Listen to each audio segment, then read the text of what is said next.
What's the significance of Jake Sullivan's visit to China? What they call the strategic dialogue, or the strategic channel, is really the highest level, working level dialogue between the U.S. and China. And these are two of the most important foreign policy interlocutors below the chairman of the party and president of the U.S. So it's very important as an opportunity for the two sides to exchange views, improve their mutual understanding, and reduce the risk of miscalculation.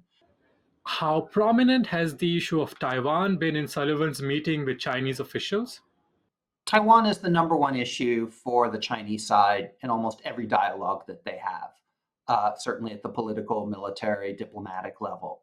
So Taiwan is always on the agenda because China insists that it's on the agenda. So it's important. It was certainly discussed. I think if you look at the two competing readouts, the one from the Chinese side and the one from the US side, it's quite clear what Wang Yi wanted to convey about how important Taiwan is to them and how concerned they are about trends, and how important it was for Jake Sullivan to give reassurances that U.S. policy is unchanged and that the U.S. commitment to maintaining peace and stability in this cross-strait relationship is still very, very strong and most importantly, unchanged. One of the major aims of Sullivan's visit to China is to stabilize U.S. China relations. Given the many sore points between the two superpowers, how feasible would you say this is? Both the U.S. and China have fairly overlapping goals for the relationship and for this meeting in particular. And I think the U.S. goal is definitely to maintain a floor under the relationship, prevent competition from veering into conflict. That's obviously a very real risk, and it's the biggest concern on the U.S. side, but it's one that's shared by the Chinese side. I think Wang Yi conveyed to Mr. Sullivan that China would really like the U.S. to change a lot of its policies that would accommodate China and end the containment strategy that they see occurring.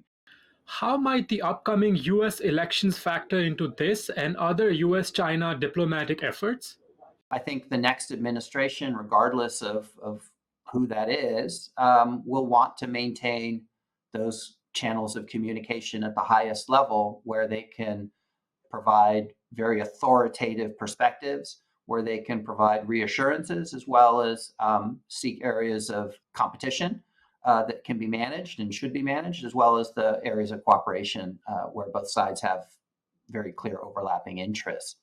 So I think it seems logical that they'll continue, but there's possibilities that there'll be other channels. And I think certainly there'll be an interest in arranging meetings between Xi Jinping and the next US president.